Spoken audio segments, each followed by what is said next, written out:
तो अब आप लोग मुझे एक बार बताइए कि एक्सप्रेशन क्या होता है। किसी को भी पता है what is an expression in the term of Python?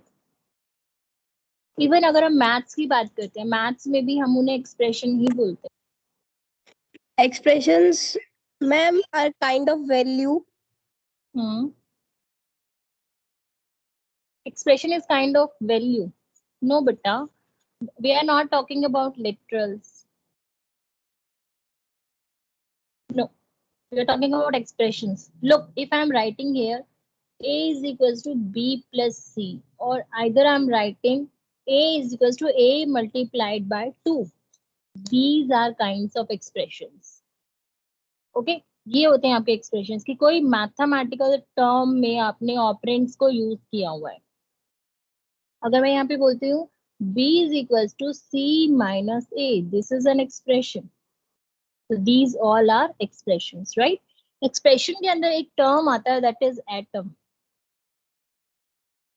Atom का एक नंबर का डेफिनेशन आता है, it's what something that has a value. क्या? Something that has a value is called atom. उसे हम एटम बोलते हैं. एटम क्या क्या हो सकते हैं हमारे? लिटरल्स, आइडेंटिफायर्स,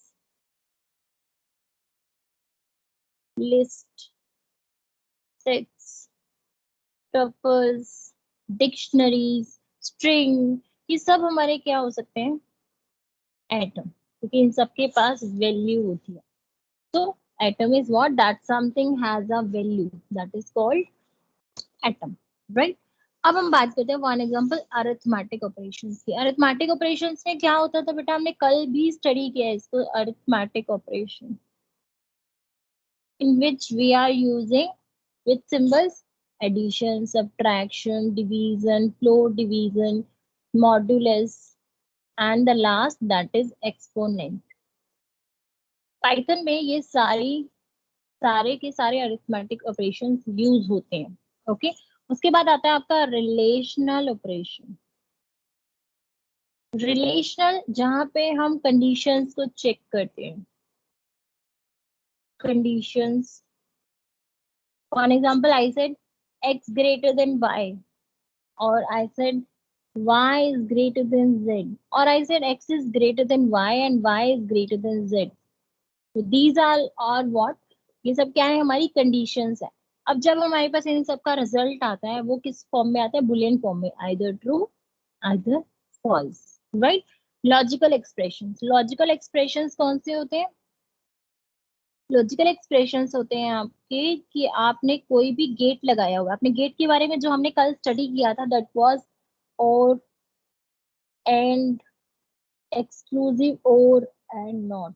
हमने कुछ चार एक्सप्रेशंस, चार ऑपरेटर्स के बारे में स्टडी किया था. First was or, second was and, third was exclusive or, and fourth was not. Okay इसमें क्या हुआ था? और गेट की अगर हमने बात की थी, वी सेड कि अगर 0 0 है, in that case it will be 0, means false, otherwise it will be true. 0 1 1 0 1 1, इन सब केस में हमारा जो और ऑपरेटर है वो रिजल्ट देता है 0 1 1. लेकिन यहाँ पे एक चीज मैंने और रिवाइज कराई थी आपको कि हम और गेट पे सेकेंड ऑपरेटर के पास कब जाते हैं? और गेट में हम सेकेंड ऑपरेटर के पास सिर्फ इन दो कंडीशन में जा रहे हैं. कब? जब हमारा पहला एक्सप्रेशन जो है वो फॉल्स है. सिर्फ आप इस टेबल को बनाओ और टेबल के ही टर्म पे आपको रिजल्ट मिल जाएगा. जब हमारा पहला एक्सप्रेशन का रिजल्ट फॉल्स आ रहा है तो ही हम सेकेंड एक्सप्रेशन के रिजल्ट को चेक करेंगे और उसके बेस पे हम हमारा आउटपुट देंगे. This is or operator. Similar to the and operator. And operator में हमारा क्या होता है? 0 0 0 1 0 0 0 1 0 and 1 1 is 1. Only in one case there is true value, otherwise सबकी सब false value आ रही है एंड ऑपरेटर के अंदर, राइट? अब क्या है कि हमें पता है फर्स्ट केस अगर हमारा फॉल्स है, एंड गेट में अगर हमारा फर्स्ट केस फॉल्स है तो उसका रिजल्ट फॉल्स ही होगा. हमारा फर्स्ट और थर्ड देखिए इनपुट अगर हमारा फर्स्ट एक्सप्रेशन का रिजल्ट फॉल्स है तो हमारे आउटपुट भी फॉल्स ही होंगे। अब क्या करना है, अगर हमारा फर्स्ट एक्सप्रेशन का रिजल्ट ट्रू है तो हमें सेकंड वाले रिजल्ट को चेक करना होगा, क्योंकि फर्स्ट अगर ट्रू है तो सेकंड में एक बार फॉल्स है और एक बार ट्रू है। तो जहां अगर हमारा सेकंड फॉल्स हो गया तो आउटपुट भी फॉल्स होगा। और अगर हमारा सेकंड एक्सप्रेशन ने भी ट्रू दिया, यानी कि फर्स्ट ने और सेकंड ने मिलके ट्रू दिया, तो मेरा रिजल्ट आएगा ट्रू। क्या ये चीज क्लियर है आपको? आप लोगों को लेके यस चलना है मैम। outputs को, साथ साथ अगर आउटपुट को कंसीडर करके चलोगे तो आपको ये चीजें क्लियर हो जाएंगी, राइट। अब आपका आता है स्ट्रिंग ऑपरेशन। स्ट्रिंग एक्सप्रेशन कह सकते हैं हम, स्ट्रिंग ऑपरेशंस कह सकते हैं। तो दो तरीके के ऑपरेशंस होते हैं यहाँ पे स्ट्रिंग एक्सप्रेशंस में। String expression that is concatenation. Concatenation में क्या होता है कि जो आपके दोनों, जो भी आप दोनों एक्सप्रेशंस दे रहे हो वो स्ट्रिंग होने चाहिए। कंकाटिनेशन में हम प्लस ऑपरेटर का यूज करते हैं, जिसमें क्या होता है जो ऑपरेंड्स हम यूज कर रहे हैं वो दोनों के दोनों स्ट्रिंग टाइप के होने चाहिए। For example I said how double quotes plus U, I wrote how double quotes plus double quotes के अंदर यू लिखा, और जब मैं इसको कंकाटिनेट कर रही हूँ तो जो मेरा रिजल्ट आएगा वो ये आएगा how you, without any space, क्योंकि मैंने स्पेस नहीं दिया है। ओके, कंकाटिनेशन मतलब दो स्ट्रिंग्स को ऐड कर देगा। प्लस ऑपरेटर यहाँ पे हमारा क्या है, कंकाटिनेशन हो रहा है स्ट्रिंग्स का। अगर हमें रिप्लीकेशन, एक और जो इसका एक्सप्रेशन आता है वो आता है रिप्लीकेशन। रिप्लीकेशन का जो ऑपरेटर है वो है मल्टीप्लाई। इसके लिए एक ऑपरेंड हमारा अगर स्ट्रिंग है तो जो दूसरा ऑपरेटर है वो एक नंबर होगा, सॉरी ऑपरेंड। अगर हमारा फर्स्ट ऑपरेंड एंड स्ट्रिंग है तो सेकंड जो मेरा ऑपरेंड होगा वो मेरा नंबर होगा। बेटा एक सेकंड होल्ड करना। मैम अरे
Yes, can you hear me?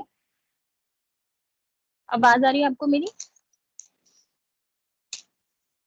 Yes, ma'am. Sorry for interruption, actually I got an urgent call, तो मुझे अटेंड करना पड़ा। ठीक है, सॉरी फॉर दैट।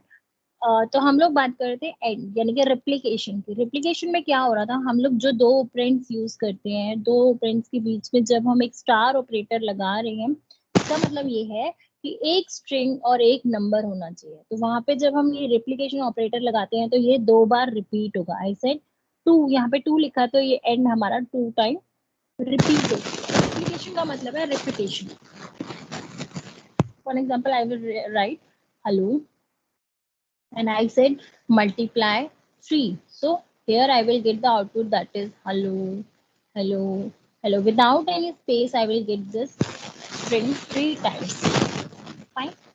Now हमें पता है कि अरिथमेटिक ऑपरेशन या अरिथमेटिक एक्सप्रेशन, कोई भी एक एक्सप्रेशन गिवन है तो हमें पहले प्रेसिडेंस यानी कि प्रायोरिटी पता होनी चाहिए कि हम सबसे पहले किस चीज को ओपन करेंगे। लाइक पैरेंथेसिस है, मल्टीप्लिकेशन है, एडिशन है, एक्सपोनेंशिएशन है, या कोई और ऑपरेटर, एंड ऑपरेटर, कुछ भी है।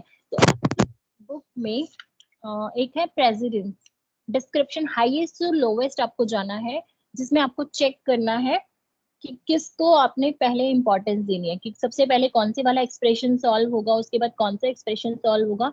Like this you will do that, right. ठीक है, ये आपका एक्सप्रेशन है कि ऑपरेटर किसी भी तरीके से साइंड है आपके उस एक्सप्रेशन के अंदर, you are going to solve that. इतना क्लियर है बेटा कि कोई भी अगर एक्सप्रेशन गिवन है यू हैव टू सोल्व। पहले आपको चेक करना होगा कि आपको सबसे पहले कौन से वाले ऑपरेटर को ओपन करना है, यानी कि पैरेंथेसिस है, मल्टीप्लाई, पहले मुझे मल्टीप्लिकेशन करना होगा या मुझे डिवीजन करना होगा, तो आपको उस टेबल के अकॉर्डिंग अपने एक्सप्रेशन को सॉल्व करना है। एक्सप्रेशन बहुत के अंदर, तो बी केयरफुल फॉर दैट, ये करना है आपको। उसके बाद आता है आपका कि फॉर एग्जाम्पल मैंने बोला कि अगर आपका कोई नंबर है, जस्ट एज सेड, एक नंबर है मेरा 5, मेरा दूसरा नंबर है 2 और मेरा तीसरा नंबर है 4। दीज 3 नंबर्स आर इंटीजर्स और मैं थर्ड फोर्थ नंबर दे रही हूँ मेरा फ्लोट में, दैट इज 5.0, और मैंने एक और नंबर लिया दैट इज 36.0। मैं क्या कर रही हूँ कि अगर मेरे पास कोई एक्सप्रेशन है, like I said a plus B divided by D, तो मेरा a प्लस बी, a मेरा इंटीजर है, b भी मेरा इंटीजर है, ओके, और d मेरा फ्लोट में है। जब मैं इंटीजर एक्सप्रेशन को सॉल्व करती हूँ तो मेरा जो आउटपुट आएगा वो इंटीजर ही आएगा। बट इन एनी केस अगर आपका एक नंबर इंटीजर हो और एक दूसरा नंबर फ्लोट हो, तो आपका जो आउटपुट आएगा वो फ्लोट में आएगा। ध्यान देना मैं क्या बोल रही हूँ। अगर आपके पास दोनों इनपुट्स जो है वो इंटीजर है, इन दैट केस जो आपका आउटपुट आने वाला है वो इंटीजर ही आएगा। बट अगर आपका एक इनपुट इंटीजर और एक फ्लोट है, तो इस केस में जो आपका आउटपुट आएगा वो हमेशा फ्लोट आएगा। ठीक है, इस चीज का ध्यान रखना आप लोग। एक्सप्रेशंस की जो फोटोज है 11th की बुक में, जिसमें से अभी आप सबको पढ़ा रही हूँ, ये मैं आपको फोटो कॉपी सेंड कर दूंगी, तो उसके उसमें से आप लोग सॉल्व कर लेना, राइट। तो ये चीजें करके मुझे मंडे तक फॉरवर्ड भी करना कि आपने इसे सॉल्व किया, ओके। उसके बाद आता है आपका टाइप कास्टिंग। टाइप कास्टिंग क्या होता है? टाइप कास्टिंग होता है, for an example I said a is equals to 10। मेरा एक आइडेंटिफायर है a और मैंने उसको बोला 10, और अगर मैं आप इसका टाइप चेक करती हूँ, I said type of a, तो मेरा ये जो रिटर्न करेगा रिजल्ट वो टाइप करेगा इंटीजर, मेरा इंटीजर टाइप का। But what I want now, I want कि मेरा जो a है वो फ्लोट टाइप का रिजल्ट देना चाहिए। सो what I will do, I will से आई सेड मेरा b आइडेंटिफायर है और मैंने उसके अंदर क्या लिया, मैंने प्लॉट ऑफ a ले लिया। प्लॉट ऑफ ए मतलब अभी तक ए की वैल्यू थी वो 10 थी, but now I want B is equals to 10.0। मैं फिर से रिपीट कर रही हूँ। आई सेड मेरा एक आइडेंटिफायर था ए जिसकी वैल्यू थी 10, और उसमें मैंने चेक किया उसका type that was integer, fine. But now I want कि मेरा जो ए वैल्यू है, मैंने एक नया आइडेंटिफायर बनाया बी, उसके अंदर मैं उस वैल्यू को सेंड करना चाहती हूँ, but now I want to send the value as float number, not as integer number. तो what I did, I just put plot in front of A and pass this value to the identifier B. And now it has been the B10.0. This is simple typecasting. Typecasting clear है बेटा? I think कोई issue नहीं होना चाहिए इसके अंदर. Clear है?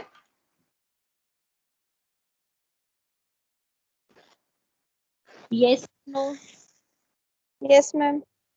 Okay, thank you. अब हम yes. अब हम बात कर रहे हैं इंटीजर की. फॉर एग्जाम्पल मैंने लिखा हुआ है इन टॉप 7.8 कि मेरा कोई एक फ्लोट नंबर है और मैंने उसके आगे इंटीजर लगा दिया. इसका मतलब क्या हुआ कि ये मुझे इस 7.8 में से सिर्फ इंटीजर नंबर दे देगा. तो मेरा आउटपुट क्या हो जाएगा? ओनली 7. इट्स वेरी सिंपल कि अगर मैंने किसी भी नंबर के आगे फ्लोट लगाया या कि अगर वो इंटीजर नंबर है तो वो उसको फ्लोट में दिखा देगा, और अगर मैंने किसी फ्लोट नंबर के आगे इंट लिख दिया तो वो मुझे इंटीजर में कन्वर्ट कर देगा.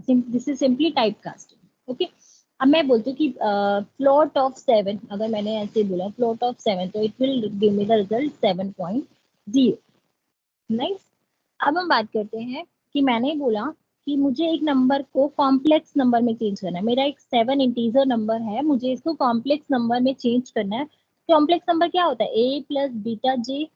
आइटा पहले यूज होता था, अब आजकल जो एक्सटेंशन मतलब जो चेंजेस आया वो ये है कि हम जे यूज करते हैं as a imaginary part. Okay, तो हमारा जो ये बन जाएगा that will be 7 plus 0 of J. ये मेरा एक कॉम्प्लेक्स नंबर बन गया. और अगर कॉम्प्लेक्स नंबर में ये 3 और 2 दिया हुआ है ब्रैकेट के अंदर 3 2, तो what will you do? 3 is your A and B is your 2. तो आपका क्या हो जाएगा? 3 plus 2j. This is your complex number. Okay, done. Next आता है आपका बुलियन. बुलियन क्या होता है? जिसके अंदर ट्रू और फॉल्स वैल्यू होती है. ठीक है, जैसे बोला मैंने बोला बुल ऑफ 0. तो बुल ऑफ 0 ऑब्वियसली 0 किसका वैल्यू होता है? फॉल्स का. ठीक है, अगर मैंने बोला empty string, this is also false. मैंने बोला empty list, empty tuple, empty dictionary, definitely they are false. Right. और अगर मैं बोलती हूँ कि कोई स्ट्रिंग है, मैंने बोला बुल ऑफ, डबल कोट्स के अंदर मैंने लिखा हेलो, और अब मुझे इसका आउटपुट चाहिए, तो हेलो डेफिनेटली एक स्ट्रिंग है, तो इसका तो आउटपुट हमें क्या मिलेगा? ट्रू. Any doubt? किसी को कोई डाउट हो तो प्लीज पूछना.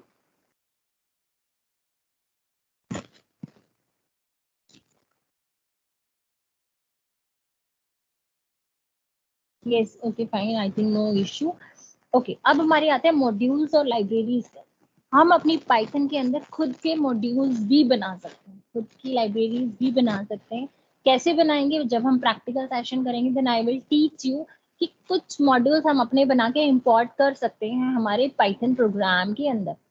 लेकिन इससे पहले मैं उन लाइब्रेरीज को इंपोर्ट करके दिखा रही हूँ आपको जिसको हम जो बने हुए हैं ऑलरेडी और हम अपने पाइथन प्रोग्राम के अंदर उन्हें यूज कर रहे हैं. For example there is a math library. Math library is what? To import the features of maths. Maths के बहुत सारे फीचर्स होते हैं ना, एडिशन वगैरह, तो ये सब नॉर्मल है, पाइथन के अंदर इंक्लूडेड है. लेकिन अगर मुझे कुछ एक्स्ट्रा मैथ्स फीचर्स यूज करने हैं मेरे प्रोग्राम के अंदर, तो I have to import my maths library. So I will write import maths. जब हम ऐसे लिख देंगे इम्पोर्ट मैथ, अगर मैंने एक प्रोग्राम बनाया, ये एक नोटबुक पे काम कर रही हूँ, उसमें मैंने एक बार मैथ्स को इम्पोर्ट करा दिया है और उसी नोटबुक पे काम करती जा रही हूँ, तो मुझे बार बार मैथ्स को इम्पोर्ट कराने की जरूरत नहीं है. सिर्फ एक बार इम्पोर्ट कराएंगे और वो जब भी मुझे उसके साथ के मॉड्यूल्स को यूज करना है, लाइब्रेरीज को यूज करना है या फंक्शंस को यूज करना है उस मैथ्स के फंक्शंस को, तो this is more than enough कि हमने एक मैथ्स लाइब्रेरी को इम्पोर्ट करा लिया है. फाइन. अब इसके कौन कौन से फंक्शंस होते हैं? मैथ्स के बहुत सारे फंक्शंस हैं. तो जो सबसे पहला फंक्शन है वो है CEIL, सी. अब ये क्या? अगर इस फंक्शन को हमें यूज करना है तो we will write math dot ceil. ये हमारा क्या हो जाएगा? एक फंक्शन है मैथ्स का जिसको हम यूज कर रहे हैं. तो math dot function name, library यानी कि मॉड्यूल डॉट फंक्शन नेम. तो डॉट मैंने पहला जो फंक्शन लिया है वो मैंने लिया है मैथ डॉट सी. अब इसका क्या मतलब होता है? इसका मतलब होता है कि ये नंबर का स्मॉलेस्ट इंटीजर पास आउट करते हैं। जैसे for example I write math dot seal और मैंने लिखा 1.03। अब क्या करता है, स्मॉलेस्ट इंटीजर पास आउट करेगा, मीन्स रिटर्न करेगा, but not less than this number. हमें इंटीजर नंबर चाहिए, जब सील होता है वो इंटीजर नंबर देता है, इस नंबर से छोटा नहीं होना चाहिए लेकिन इंटीजर होना चाहिए। अब इंटीजर क्या होता है, 1.03 का इंटीजर या तो 1 हो सकता है या फिर 2 हो सकता है। ध्यान से सुनना, इसका जो इंटीजर है या तो 1 हो सकता है या 2 हो सकता है। अब इससे बोला जो इंटीजर देना है वो इससे छोटा ना हो बस, तो हमारा क्या हो जाएगा, रिटर्न करेगा ये value 2.0। Is that clear?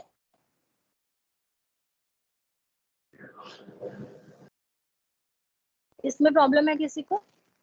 Cell function clear हुआ? Yes, ma'am. चलिए अब हम बात करते हैं नेक्स्ट की, math dot ceil and I said -1.03। अब आप मुझे बताइए कि मुझे वैल्यू चाहिए इंटीजर लेकिन इस नंबर से छोटी ना हो, तो क्या वैल्यू होगा, कोई मुझे बताएगा? पहले आप सोचिए कौन सी वैल्यूज हो सकते हैं इंटीजर में। दो वैल्यूज हो सकती हैं, कौन कौन सी, आइदर -1.0 और आइदर 2.0। अब हमें इंटीजर तो चाहिए लेकिन इससे छोटा ना हो, तो बताइए कौन सा होगा?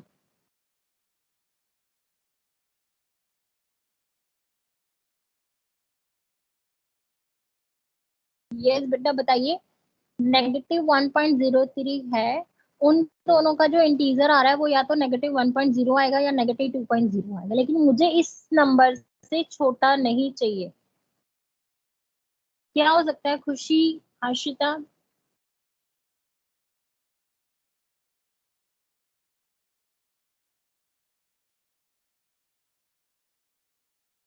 आपको नंबर लाइन तो पता है ना बेटा, नंबर लाइन क्या होती है, इंटीजर्स कहाँ से कहाँ तक जाते हैं। अगर मैं बात करती हूँ कि ये मेरा एक नंबर लाइन है, मैंने लिखा 1 2 3 और यहाँ मैंने लिखा -1 -2 -3।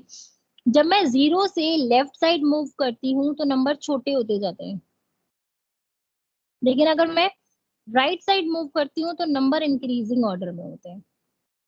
-2 -1 से छोटा होता है ना, -3 -2 से स्मॉल होता है, राइट? इसी तरीके से अगर मैं -2.0 देखूं तो, लेकिन ये तो -1.03 से स्मॉल है, लेकिन मुझे स्मॉल नहीं चाहिए, मुझे उससे बड़ा चाहिए, तो वो 1.0, राइट? क्या हो जाएगा इसका, -1.0। Math dot ceil function clear है?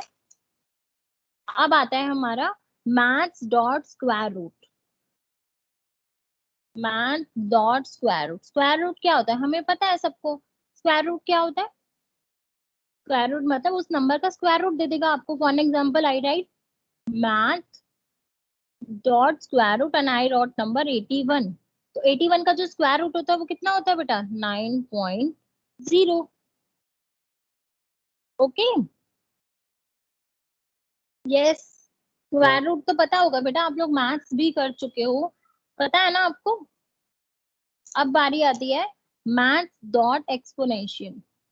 मैथ्स डॉट एक्सपोनेंशिएशन, इसका क्या है, एक्सपोनेंट क्या होता है, कोई भी आपने आर्ग्यूमेंट कोई भी नंबर पास किया उसका एक्सपोनेंट निकाल के आपको देगा। फॉर एग्जांपल मैंने लिखा math dot exponent of 2.0, it will give the result E square.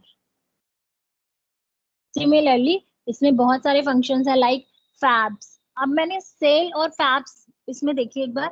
Fabs क्या करता है कि आपको एब्सोल्यूट वैल्यू देता है, absolute means positive value. If I said maths dot fabs, maths dot fabs negative of 2.0, तो ये जो आपको रिटर्न करेगा वो रिटर्न करेगा 2.0।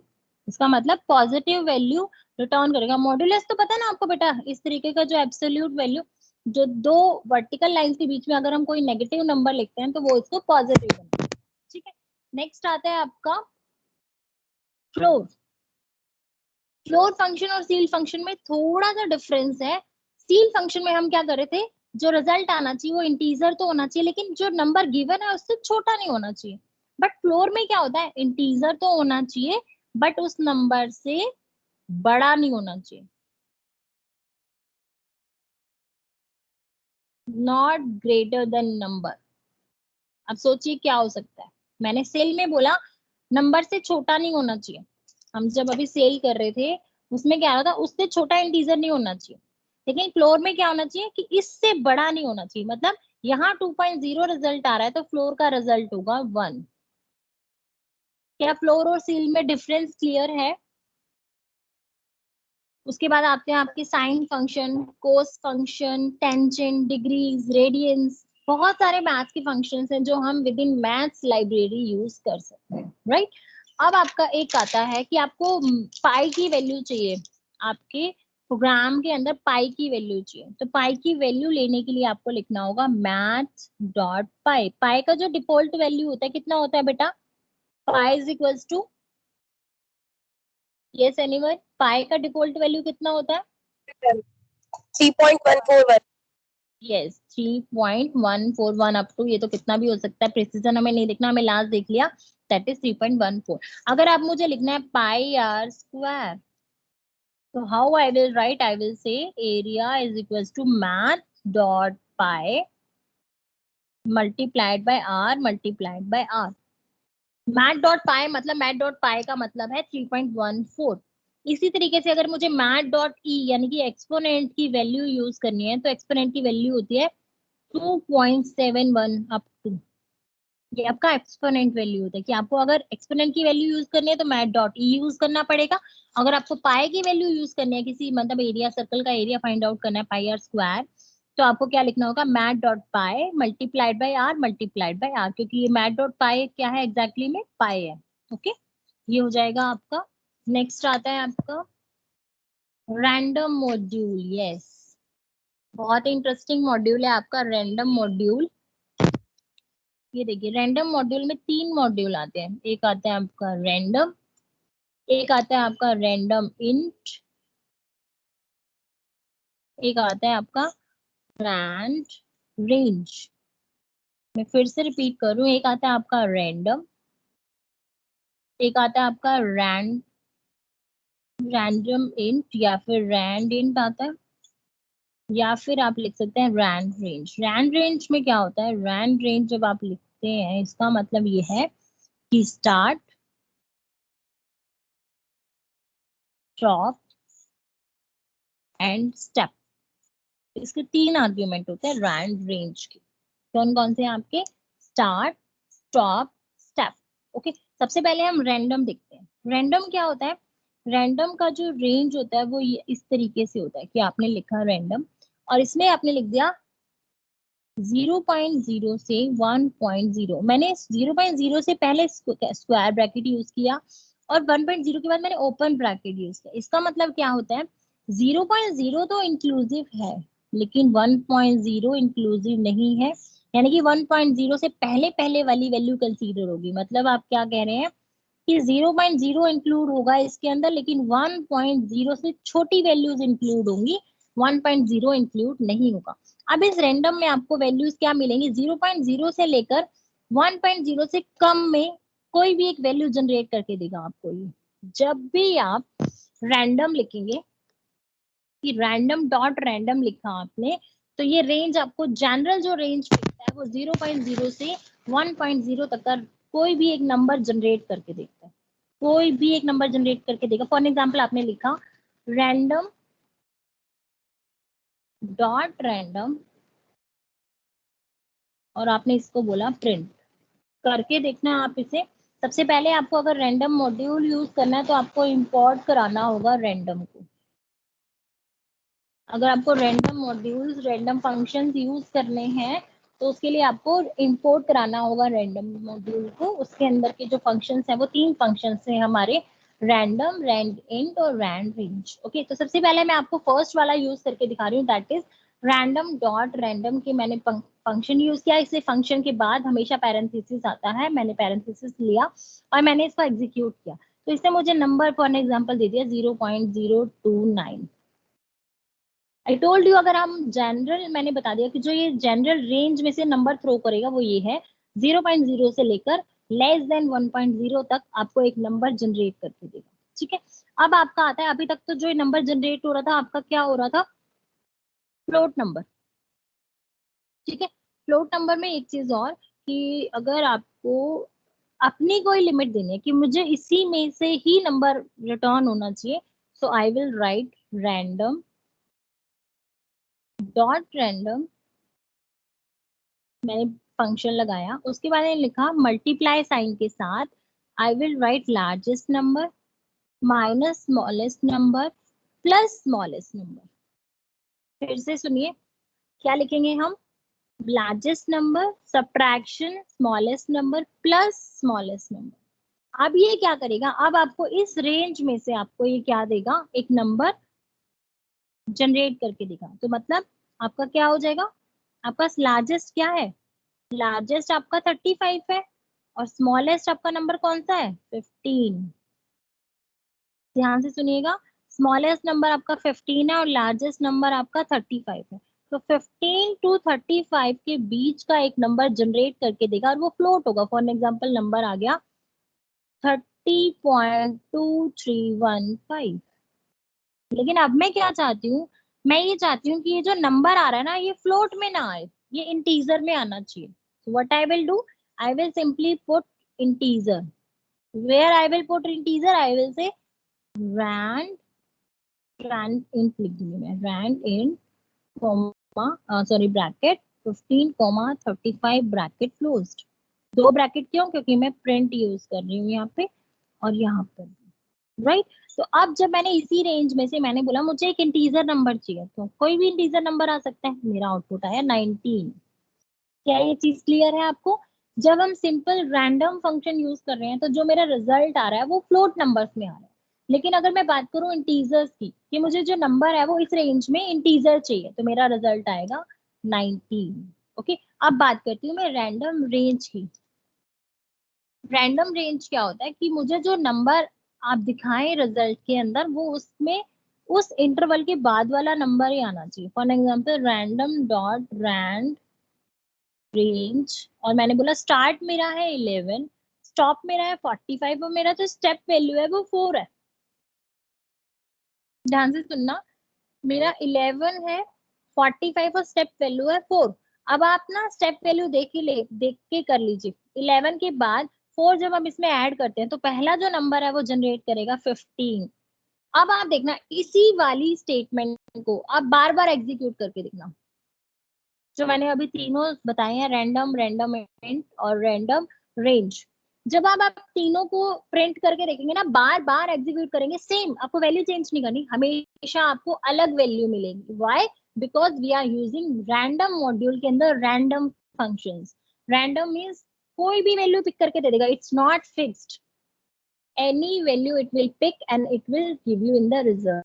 It will not see कि ये पहले आ चुका है, हो सकता है वो वैल्यू दोबारा रिपीट हो जाए, हो सकता है हर बार अलग वैल्यू आए, just because of random function, right. तो मेरा जो पहला आया वो आया 15, ठीक है। इसके बाद हो सकता है जब मैं इसको एग्जीक्यूट दोबारा से करूँ तो हो सकता है 15 आ जाए, नहीं आ रहा है तो दोबारा से 15 के अंदर 4 में ऐड करती हूँ, हो सकता है मेरा 19 आ जाए, ठीक है। तो 4 का स्टेप रहेगा आपका 11 और 45 के बीच में। आप खुद ही लिख के देख लीजिए, आपने लिखा 15, 19, 23, 23, 27, 31, 35, 39 and the last that is 9 and 4 that is 43। ये आपका रेंज में ये वाले नंबर बनते हैं। इनमें से आपको ये कोई भी नंबर पिक करके आउटपुट में देगा। क्या ये सब चीजें आपको क्लियर है बेटा?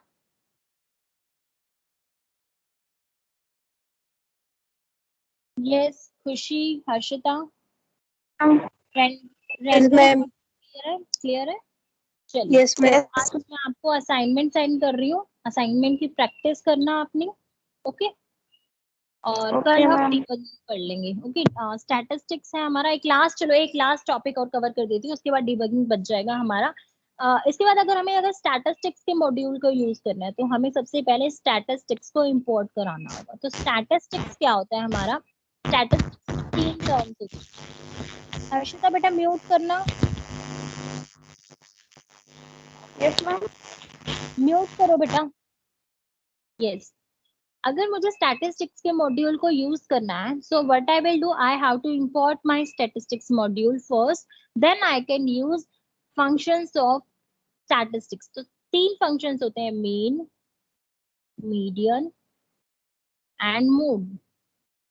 अगर हमें इन तीनों फंक्शंस को यूज कराना है तो हम सबसे पहले लिखेंगे फ्रॉम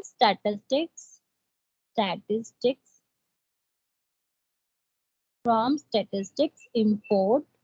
उस स्टैटिस्टिक्स मॉड्यूल के अंदर से हम इंपोर्ट कराएंगे mean, median and mode. Now I want to use these modules from this function. For an example, I write statistics dot mean और कोई सीक्वेंस दे दिया। सीक्वेंस मीन मैंने कोई लिस्ट दे दिया है, ठीक है। लिस्ट मैंने दे दिया फॉर एग्जांपल। अभी मैं फिलहाल यहाँ पे सीक्वेंस लिख रही हूँ। सीक्वेंस यानी कि इससे पहले मैं लिख दूंगी कोई भी सीक्वेंस, यानी कि मैंने कोई लिस्ट दिया हुआ है 10, 20, 30, 40 कुछ एलिमेंट्स मैंने उस लिस्ट के अंदर डाले और मैंने लिखा स्टैटिस्टिक्स डॉट मीन सीक्वेंस। जो इसका रिजल्ट जनरेट होके आएगा वो यहाँ पर आ जाएगा। इसका मीन्स आपको रिजल्ट देना है प्रिंट और आपको इसका आउटपुट यहाँ पे मिलता है। स्टैटिस्टिक्स से तीनों फंक्शंस हम यूज कर सकते हैं, mean, median, mode. Simply mean के प्लेस पे आप लिखेंगे मीडियन या फिर मोड। मीन, मीडियन, मोड क्या होता है? मीन होता है एवरेज, किसी भी सीक्वेंस का एवरेज, यानी कि फॉर एग्जांपल आपने कोई असेंडिंग ऑर्डर में या डिसेंडिंग ऑर्डर में या रैंडमली नंबर्स लिखे हुए हैं तो वहां पे आप उनका एवरेज निकाल सकते हो। तो हम स्टैटिस्टिक्स में मीन फंक्शन यूज करके उसका एवरेज निकालते हैं। और दूसरा आता है मीडियन। मीडियन क्या होता है कि अगर कोई भी नंबर सीरीज दिया हुआ है, सबसे पहले आपको उसको या तो असेंडिंग ऑर्डर में अरेंज करना होगा या फिर डिसेंडिंग ऑर्डर में अरेंज करना होगा। तो मीडियन क्या कहता है? मीडियन में क्या होता है कि अगर इवन नंबर ऑफ एलिमेंट्स हैं आपके पास तो मीडियन अलग होगा, लेकिन अगर ऑड नंबर ऑफ एलिमेंट्स हैं आपके पास तो मीडियन अलग होगा, ठीक है। ये स्टैटिस्टिक्स की टर्म्स हैं, आपका ज्यादा रोल नहीं है इसमें, सिंपली आपको पता होना चाहिए एक्चुअली में मीडियन मीन होता क्या है। लास्ट आता है आपका मोड। मोड मतलब क्या है? Highest frequency of the element. For example I have brought 2, मैंने दो 2 को लिखा 3 टाइम्स, 4 को लिखा 4 टाइम्स, आई राइट 5 को लिखा 7 टाइम्स। तो इसमें सबसे ज्यादा जो फ्रीक्वेंसी है वो किसकी है? 5 की है, क्योंकि 5 कितनी बार लिखा मैंने? 7 टाइम्स। तो मोड क्या हो जाएगा हमारा इस सीक्वेंस का? 5, क्योंकि जो 5 है हमारा 7 टाइम्स रिपीट हो रहा है। फॉर एन एग्जाम्पल अगर मैं बोलती हूँ मैं किसी शूज वाली शॉप पे हूँ, काम करती हूँ, और वहां पे जो सबसे ज्यादा शूज नंबर सेल होता है वो नंबर 7 है। 7 नंबर शूज की जो सेल है उसकी फ्रीक्वेंसी सबसे ज्यादा है, सबसे ज्यादा डिमांड में 7 नंबर शूज रहता है। तो मोड हमारा क्या हो जाएगा? That is 7। So highest frequent number is the mode of that system, right? That is statistics. So I think everything is clear to you right now. So मैं आपको कुछ questions और assignments दूंगी आपके ग्रुप में, you have to solve and send it to me, right? और जो भी आज स्टडी किया है ये हमारा पेज नंबर 246 तक डन हो चुका है। प्लीज अपने नोट्स बनाइए, कोई भी प्रॉब्लम है then ask. Okay guys,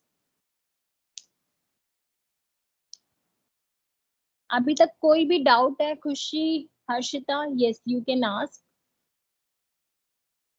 okay ma'am. Class कैसी लग रही है बेटा आपको? अच्छी है मैम। इंटरेस्टिंग है class? Yes ma'am. And what about Khushi? Nice ma'am. जो भी अगर हमारी क्लास में जितने भी टॉपिक्स कवर हो रहे हैं I think all are easily understandable, right? Yes ma'am.